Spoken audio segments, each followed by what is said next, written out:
Hi, it's Patrick Christiano for Spotlight on the Arts. I'm here at LTV Studio with a really special guest star. I have a chart-topping folk singer, Caroline Doctorow, my friend. Hello. Hi. Wonderful to be here. Oh, Caroline, I am so excited to have you here. Thank you so much for coming to do this. My pleasure. And I know it wasn't easy because you have just come back from a little road trip of stops. Yes, we were out in Oklahoma at the Woody Guthrie Folk Festival, which I play every year. And I love playing it because it keeps Woody Guthrie's legacy alive, one of our finest songwriters in American history. You know, he lived such an interesting life and a very hard life and managed to leave us about 3,000 songs. Oh, wow. And so Arlo Guthrie was there and some of Arlo's kids, and it was the 20th anniversary of the Woody Guthrie Folk Festival. So it was an honor. And where is that? It's in the town of Okemah, where Woody Guthrie was born. Okemah? Okemah, Oklahoma. He was born there, let's see, about 100 years ago, maybe 105 years ago. But anyway, this festival is put on by wonderful people involved in the arts in that town. And the town really needs the, shot in the arm. It's a little bit of a depressed economy. Oh. So everybody gathers and a lot of good things happen. But it was about 2,400 miles of a drive, and here I am. I made it. And you drove yourself, or did you have a driver? Yeah, we drive most of where we go. So who do you travel with? That. This time I traveled with my fiddle player, Gary Oliar, and my mandolin player, Bob Green. We were a trio. And that's what you tour with when you go on the road? Yeah, I have sort of a core band that rotates depending on who's available. They're all amazing musicians, and so they're very busy. But I've been using a core of players forever. Then the band can't break up. So that's just the way I operate my live shows. So did you do some other stops on the road this time? We did not this time. I had to get back for this wonderful thing and some other things. The summer's really busy, and it's not always easy to route the shows that particular way, to have some going down and some going back. But next year we'll be back at that festival, and we're going to work hard to extend the tour a little bit. How long has that festival been going on? This is the 20th Wow. year celebration, and that's another reason why Arlo was there to celebrate it and just keep his dad's legacy alive. And for people that don't know, Woody Guthrie wrote "This Land Is Your Land." That's his best-known song, which has sort of become a national anthem in its own way for a lot of us. And when Woody Guthrie wrote that song, it didn't really do much until school children picked up on it, and they remembered it and started singing it, and then it sort of became a big wave. Do you remember when the year that was released? Probably about 57, maybe, before our time. Some things before our time. Yeah, but I'm really guessing on that date. But let's see, Woody Guthrie passed away in '67, so I'm assuming that song was written at least 10 years before he died. And you have a new CD, a new album. I do. It's called Dreaming in Vinyl, which makes about 11, is it? 11 Yes. altogether? Yes, You have 11 records. in-studio recordings you've done? Yeah, I still call them albums, though. I just love that word. I don't see any reason not to call it an album. Even if it comes out on a CD or online, it's still an album to me. I'm with you. It's like I sometimes call them CDs, but to me they're albums Yeah, anyway. yeah. Yeah, and it is fabulous. Well, I thank mean, you. this is probably one of the best things you have ever done, I think. It's magical. Thank I'm you. entranced. Thank It's you. meditative. It's haunting. Whenever I play it, I just go to another zone. I mean, a total other zone. Well, thank you. My goal was to try to hold myself to the task of making an album in the lush sound that a lot of the folk, I consider myself a folk music artist, and a lot of the folk albums that we remember that were recorded in the 60s and 70s were actually very lushly produced. They weren't just a guitar and a banjo, although those are wonderful albums too. But for instance, a Judy Collins album or a Joan Baez album or Richard and Mimi Farina, another folk duo that I was very influenced with, they all had orchestration, very involved and lush orchestration. So the first thing I did with this new album, Dreaming in Vinyl, was I gave myself 2 years instead of the usual 1 year that I take with a record, because I had read that Judy Collins said that in the old days she would take 2 weeks to record one vocal track. And I thought, oh my goodness, what a luxury to take 2 weeks to get the vocal at, the best that you can possibly do it. And I didn't always take 2 weeks for one vocal, but what I did do was I just sort of didn't give myself a deadline. And the album is produced by Pete Kennedy, who I've been working with for years now, and is a wonderful producer. And he wrote the string parts. There's sort of lush string arrangements on many of the songs, and they were played by Chris Tedesco, one of my fiddle players. So they're very sort of 60s pop sounding, especially on a track called Hard, Hard Year, which sort of takes you on a little bit of a psychedelic journey. And so let's see, who are the other songwriters? They're incredible. Recorded? You have the Beatles, which is one of my favorite songs on here. You have Randy Newman. You have Graham Nash, Bob Dylan. Yeah. Paul Simon. Oh, that's Right. another. I love that one too. Yeah, the dangling conversation. What I love about that song is it takes place really in one room. It's a conversation, thinking over a relationship that's sort of on the outs, and the isolation that the person feels even though they're in the same room with the other person. And I've always loved that song. So finally, I got to record it. Oh, it's beautiful. It's beautiful what you do with it, and I love that song always myself too. Yeah. You have Lou Reed. Yeah. That Sunday Morning. Yeah. Which is, Yeah. It's stunning. Thank you. Yeah, but you also have 2 of your own songs that you've written. I do. The title track, the first song, not the title track, the first song on the album is called To Be Here. And I wrote that song after my dad passed away 2 years ago. For some reason, what I was reflecting on were the trips we took as a family when I was a kid in our Ford Country Squire station wagon. Remember those?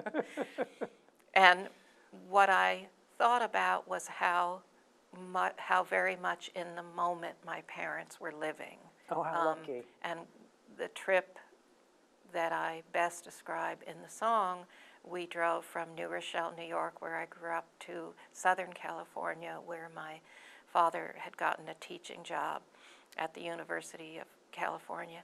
And so we started out in this Ford Country Squire, and it was my parents, us 3 kids, a dog, and a parakeet. And we just sort of roamed across the country.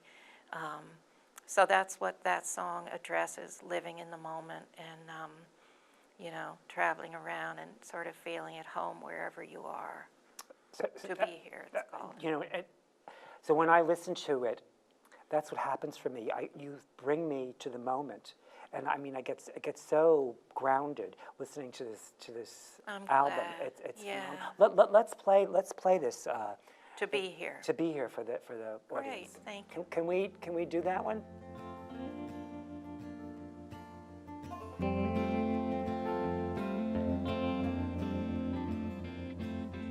I wanna ride some lonesome highway way out west, put that old Ford country squire to the test, drive until there's nothing left around me, stop when I reach the desert plains they call the Big Empty. And I'm gonna stand by the side of the road where I can see the horizon in every direction, feel the wind and the sun in my hair, so even for a second I'll know what it feels like to be here with you.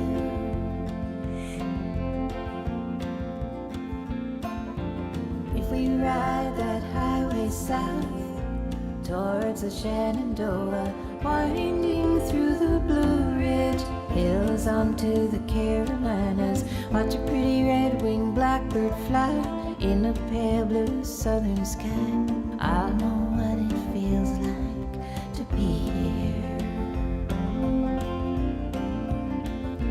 with you.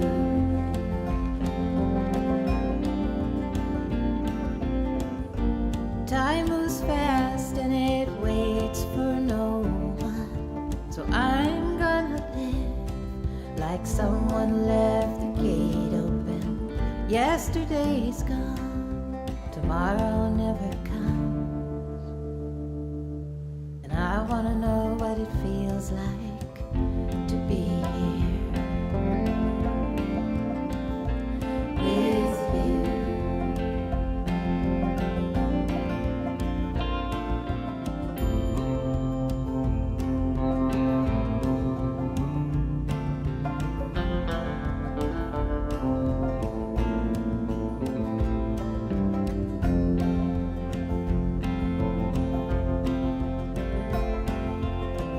Pulling into Charlotte now, 30 more miles to Hickory Town. Time to roll all the windows down, while the fiddler plays that old time sound. We'll step outside to touch the ground, so I'll know what it feels like to be here with you.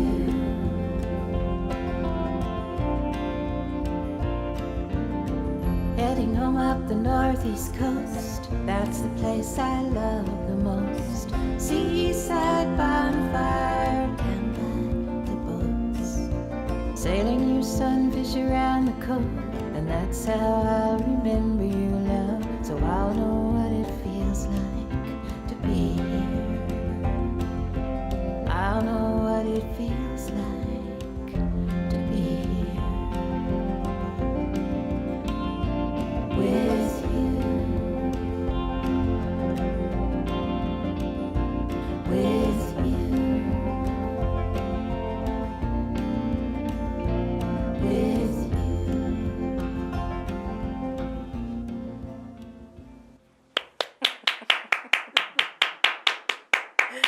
That To be is- here. That's dynamite. Thank It's you. just lovely. Thank you. And one of the lines in the bridge says, I'm going to live like someone left the gate open. And that was a line that I saw in one of those little signs, those plaques that they have in gift stores that try to make you feel inspired about things. And I thought that was a funny saying that, it just means, don't let anything stop you, and who knows how much time any of us have, and you just got to do it. So that's what I've been trying to do in my life in the past couple of years. Well, I think you've been doing it quite a bit in your life. You just may be perfecting it and refining it Yeah. and getting better at it Yeah, and more conscious of what you're doing.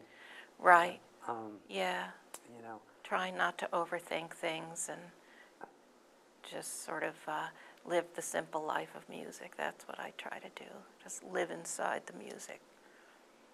It's very comforting. And you talked about Judy Collins before, and Joan Baez. They're two people that influenced you? Yes, especially Joan Baez, who I got to meet as a kid. Wow. Yeah, out here, as a matter of fact. I think I was 8, and my father was in publishing at that time before he became a full-time writer. And he had approached Joan Baez, who was then at the height of her career, about writing an autobiography. And so the two of them worked on this project for about a year's time. And so she would visit now and again to go over the pages with my dad. And I remember, you know, just being very starstruck by her. She's a very charismatic and strong person. And, you know, she doesn't just talk about things, she does them, and puts herself in very dangerous political situations in order to help people that need help. But I remember we rented a house in Sag Harbor, and she and I walked into town in the evening, and we both had bare feet. And the next day she left, and I walked that same path during the day, and I saw all these shards of broken glass that we never stepped on. Oh, wow. Like we didn't even know they were there. And it somehow magically worked out, like there were like beer bottles or something that broke, and I thought, wow, that was a really mystical walk we took. We didn't get hurt. I was with Joan Baez. And you were how old again? I was like 8, Wow. I think, yeah. So your father published a biography of Joan Baez? He did, years ago. I'm not sure it's even still in print. It's called Daybreak, and it was published through the Dial Press. And it was more a collection of dreams and memories rather than sort of your typical autobiography. It was sort of little essays, is a good way to describe it. That she wrote herself? Yeah, reflecting back on her childhood mostly, not really much career stuff at all, which, you know, who knows if that's what people wanted, but the style of the day was the way she did it. And I think it holds up. I was looking at it a few weeks ago. You know, she certainly was a courageous woman, and I draw strength from her too, because what she just puts herself out there in a way that people are afraid to do often. Yeah, you know, and we've lost a lot of our very strong and brave folk artists. For instance, Pete Seeger, who died a few years ago as well. But you do something in a documentary with Pete about him, don't you? Yes, there's an upcoming film. I think it'll be on public television, but I'm not really sure when. Put out by a filmmaker who, of course, I can't remember the name, but it's on my website. And it's interviews with people like myself and a lot of people that are a lot more famous than I am, Dara Williams and Taj Mahal, all reflecting on, you know, what Pete Seeger meant to us and how he influenced our lives and our music. So I'm excited to be in that film. I think the title is If I Had a Hammer. Yeah. That's one of his songs, right? Yeah, that's one of his best-known songs. Yeah. You can tell I'm not. You're not an aficionado. No. You know, you've expanded my horizons about folk music. I mean, who couldn't like, you know, Joan Collins and Joan Baez, and Judy Collins, Judy Collins and Joan Baez. I mean, their music is fabulous. Yeah, and also, especially with Judy Collins, she certainly has stretched the boundaries of the label folk. You know, she's done show tunes and, you know, classical, more classical-oriented pieces, and, you know, so what's not to like about her? And you did something at Guildhall. I guess it was in the 90s? It was a really long time ago. It was Caroline Doctorow's Bluegrass Dream. Yeah. Caroline Doctorow's Bluegrass Dream. Thank you for remembering that. Yeah, that was a fun evening. I sort of had an all-star cast of players, including a guy named Eric Weisberg, who did the soundtrack for the film Deliverance, and he became very well known for playing on record, not on camera, but on record, dueling banjos. Oh, wow. Yeah, so he was my special guest, and I also had with me Barry Mitterhoff and Danny Weiss and Larry Cohen on bass, and probably a couple other people that I'm forgetting, but I was able to hook into their bluegrass take on The Wizard of Oz. Oh. They had like a whole set that we did that lasted maybe 20 minutes, which was a string of those songs from that film. And people seemed to like that evening. I've only done that once in my life because it was really the musicians who, that's a regular thing to do in their set and not so much in mine. So I learned it for that night. But yeah, we had a sold-out crowd, and people seemed to have fun. Oh, it was fab. It's in my DNA. I still remember that evening, and I remember I get chills when I think about how fabulous it was. Thank you. And again, you were expanding my horizons all at the same time. Yeah, well, those are all really good players. Thank you for saying that. Yeah, I've sort of dabbled in bluegrass. My mother grew up in North Carolina, and whether or not that has anything to do with me loving that kind of music, but I really do. You know, I stretch it a little going there, you know, because I really am more a folk artist. But it's all in the mix. It's all good. Well, we're not going to be evergreen here because Okay. I'm going to talk about. But we may show this. Please. We may do your show again after these dates have passed. But you have some upcoming dates, just so I people do, can. They want to yes. see you around. They can also go to your website, Doctorow. CarolineDoctorow.com. Yes. CarolineDoctorow.com. Perfect. And it's. But these dates, I'm just going to give them to you too. Are July 14th, the Woody Fest. Hen House? Right, Hen House Cafe, Woody Guthrie Folk Festival. Okay, that's what you just did. Yeah. And then we have July 19th coming up, the Buzz Bar. Yeah, that's a great place in Brooklyn that is right on the waterfront and the pier, so you got to come just for the view. So that's from 7 to 9 Wednesday. Oh, that's Yeah. just and I'll that's have this a full Wednesday. band with me. Oh, maybe we can make it around ourselves. All right. That sounds, I have to see what my theater schedule. I'm going to run through these fast. July 22nd at Buckley's Valley Stream. Valley Stream, that's a little mini festival at Buckley's, yep. And then July 23rd, you're at the Princeton Public Library, Princeton, New York. Oh, yeah. Playing at libraries is one of my favorite things to do. Why does that make it special? I love to be in libraries, and a lot of them actually have small theaters and beautiful performance spaces, and you kind of hook into the community and the library clientele. And that's a show I do that includes some stories about my dad as well as music. Oh, your father was a really big influence on you, wasn't he? Oh, yeah. Yeah. Really more as a father than anything, you know, meaning he was dad. Yeah. Yeah, As opposed he to- actually was an influence on me. His ragtime was something that really resonated with me the first time I ever read it. But some more of your dates in August. The Song Trails in Bridgeport, Connecticut. Oh, yeah, that's a radio show that I host once a month on WPKN, yeah. And then there's the Peace Festival in Clark, New Jersey, yep, And the North Shore Open Mic in Huntington. yes. On August 9th. August 11th is the Grounds and Sounds, Nichols Road, Setauket, is it, New York? Yes. And then we have August 13th, Studio Session Live at Plymouth, Maine. Yeah, that's a radio thing. Mm-hmm. August 30th, Buzz Bar again. Oh, we got... Back in Brooklyn. Oh, cool. So you do that frequently, the Buzz Bar? Yeah, every summer. It's a terrific series. And then in September 3rd, the Song Trails, Bridgeport, Connecticut. September 23rd, the Benfest Lake. Lake Purdy's, New York. Yeah, that's a little festival to honor our friend Ben Freed.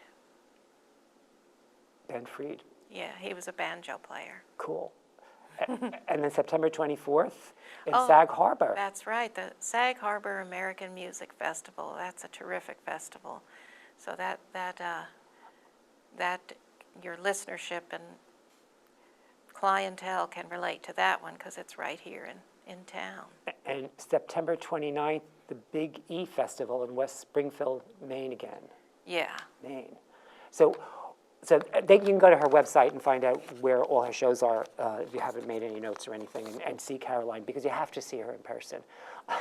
It's phenomenal. It's really phenomenal. Thank you. We're running out of time, believe it or not. It goes so fast. Yeah, You'll have to come back. Thank when you do so much. When you do a new album.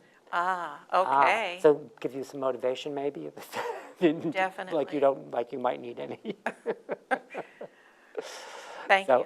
But we're running out of time, and I want to just I want to go off the air with another one of your songs that's on this on Dreaming in Vinyl, and it's called "That's How I'll Remember You," and you wrote it for your father. Yes, I did. That's how I'll remember you. Thank you so much, Patrick. Can we do that one?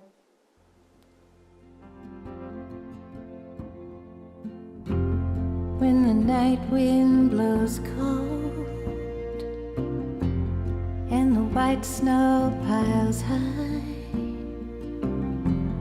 when the bough of a tall pine bends down to shelter what's inside, that's how I'll remember you. That's how I'll remember you. That's how I'll remember you.